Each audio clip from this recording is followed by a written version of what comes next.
Hello everyone, and welcome back to my channel. I wanted to talk to you now because where I'm at is probably 12:37 a.m. in the morning, and this is a prime example of a manic episode because I took my medicine at around 8 o'clock, and I had about 4 hours of rest, and I woke up in between the 4 hours of rest about maybe 4 times. So it's 4 hours of pocket rest in between, and now I am fully up. I woke up at 12:11 a.m. and my energy level is high. I'm high. I'm up and about, and my mind is racing, and I want to do things and go start moving around the house. And the signs of the manic episode, I can tell when it's starting because now it wants me to start cooking and start trying to clean the house as if I have OCD. I have OCD in collaboration with the manic episodes because you're moving things around. And it's 12 a.m. in the morning, and the thing about manic episodes is you are weary. You're weary, you're tired and exhausted, but your body is moving, your mind is racing, and you're all over the place in your thinking. And you wanna leave for me, I want to leave my apartment and go outside and do stuff and get things done, which is very, very dangerous thinking. And with my manic episodes, I usually have this episode linger for about 4 days. So I have a meeting at 9 o'clock, and no doubt I'm going to be up all day. I'm going to be up all day, and I'm going to have to muscle through and take care of all my agendas while I'm tired and weary. So I just wanted to really talk about it and talk about it while I'm having it and while I'm experiencing it, because it's important to pinpoint symptoms so you can identify it, and once you identify it, you can apply a positive antidote to the symptoms. And I've had manic episodes before, and sometimes they're longer, sometimes they're shorter, but I brace myself because once my manic episode dies down, I fall into the hands of deep depression symptoms. So I have to be careful because deep depression symptoms will have me in the house, will have me not taking care of my hygiene. I won't comb my hair. I won't clean. I won't do anything. I'll do the total opposite of what my manicness will motivate me to do. So this is thriving with mental illness. How do I thrive inside manicness?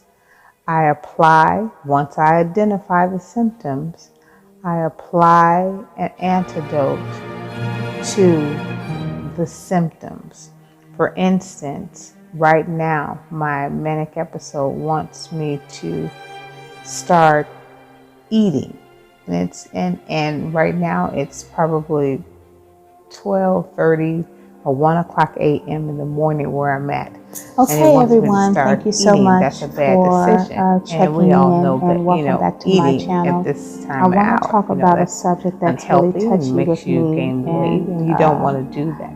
I'm going to do it anyway, because when you talk about it, it's healing, and cooking sometimes and it helps someone else. Because I will probably order my first suicide attempt. I want to discuss it and kind of unpack it, and then eat a banana, listen for your feedback. And because this is a table talk, we can converse back and forth. But swing, I can remember it's way back sometimes it was in 2012. I just got laid off a 10-year job, and I was feeling very, very depressed. That's one of my remember when I tell positive you, antidotes to be applied to my depression and deep depression, and it works is for me. Now, two sets you of have symptoms. to do Depression your has a set of self-assessment symptoms, in order to deep figure depression out what carry works for its you. own set of symptoms. Each self-assessment is I think I'll talk about that next, about how the symptoms are different and how you start to identify those when you do your self-assessment. Maybe worse than mine, or I was feeling real lowly, we are now doing alone. I feel by myself. I felt like no one even was concerned about me or cared. I felt like my partner, the individual, wasn't so for me, supportive. And I just the banana got to and the drinking low the water point where, in my mind, and it would definitely be your psychotic frame of thinking. I want to suicide seems like a good idea. 2 a.m. in the morning and walk. Because so instead you would be thinking in your mind, I will come up with a plan B. Nobody's going to miss me. Nobody cares. If I leave here, they wouldn't even know it. The symptoms. So I'm just going to do it.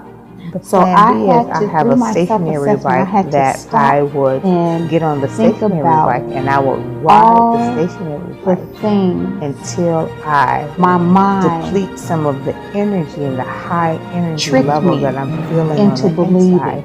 That will it tricked me into believing that no one cared, which is false. Now, my family normally cared. for me, I will probably ride I was alone. 30 minutes to an hour. I was with and on the bike, a lot of supportive people. Even my coworkers were supportive. And it would trick me into believing that shows me roads that I'm riding. Taking my life would have been a good idea. It would never be a good idea. It shows me a visual, because I would have missed out on a awesome future. I would have missed out on a awesome future of my kids. I wouldn't know how they grew up and what they turned out to be. It wants me to be outside at 2 a.m. I would have missed out on what plan B, I would have looked like 5 to 10 years into the future. Positive antidote. So that's why when I in order get on the stationary tap bike, into your frame of road that looks like outdoors. So what we're doing is we're trying to, our plan B has to satisfy that symptom, and it has to satisfy it to the point where it's almost mimicking it, but it's really not it. And I hope you understand that. I can open it up and unpack it a little more if you want me to. But some of this things like this, you have to be able to identify. I'll speak a lot about identification, because identification is important, because we need to know what we are applying a positive antidote to. And some of the stuff you might have to respond as a reactive motion, reacting to it. I purchased, for an example, I purchased a very expensive camera because in my mind, on my manic episode, I wanted to be a professional camera editor. And I in my mind, I purchased the camera because I had prepared for a job as an editor, and I wanted to be prepared, and I wanted to have my own camera. Just very irresponsible thinking. And because I let that irresponsible thinking take control, I purchased a $3,000 camera. Now, once my manic episode subsided, I went into a depressive mode because I spent money that I did not have. And that's how I identify that manicness and deep depression work hand in hand. They are two evil siblings. They hand you off to each other. Once manicness is through with you, the manicness hands you off to deep depression, where deep depression suppresses you even more and make you feel even more unworthy, more unvaluable. And that's even worse, because if it sinks you lower, then it puts you into a stage of suicidal ideations, because it's sinking you into that stage of, I don't have value. And we'll talk about that going further too. Having no value. And in your mind is telling you you don't have value, and you're believing that. I want to turn that around. Going forward, we'll talk about turning that around. But I bought the camera, and once I bought the camera and I came came out of the tunnel of Bipolar 1's episodes, and I saw the light, I had to do a reactive motion by reboxing that camera up and sending all that stuff back to get my money back, because that was just a very irresponsible motion. You have to combat symptoms of a mental disease at all corners. You can't just be one straight way, which is medication. You can't be that way. You can't be one straight way, which is weekly counseling. You can't be that way. You can't be just one straight way of personalized components. You have to fight it at every corner, because mental illness is tricky, it's clever, and it'll find ways to get better at sneaking up on you and making you believe a fictitious thought. And once you start identifying, I'll talk about identifying, very, very, very, very important. Once you start identifying it through your self-assessment, you're going to be stronger mentally. You're going to have mental muscle. You're going to be ready to tackle and apply positive antidotes to those symptoms once you start identifying. So that's why I'm having a manic episode now. But this manic episode, I'm not going to let it get the best of me. I'm going to turn it into something positive, because I'm going to express how I'm feeling, what's going on, the right now symptoms, the positive antidote that I'm applying to those right now symptoms. And once I apply that positive antidote to those right now symptoms, I'm bringing my mind to a balance where I'm not going outside in a dangerous time of the day. I'm not eating bad food so I can mess up my, imbalance my weight. You see those things? Because being manic, it makes you make bad decisions, and the consequences of those bad decisions will be unhealthy and harmful, and it'll lead you into a deep depression. So because I apply a positive antidote to those symptoms, my mind is at a balance, and it doesn't lead me to that deep depression. It takes me off of that suicidal ledge. So when you think of it in the long term, I really stopped myself from doing something worse down the road, such as being depressed, such as being isolating myself because I'm suppressed, such as not communicating because I'm in deep depression, such as now I'm not having a bad hygiene since I didn't get into the deep depression stage.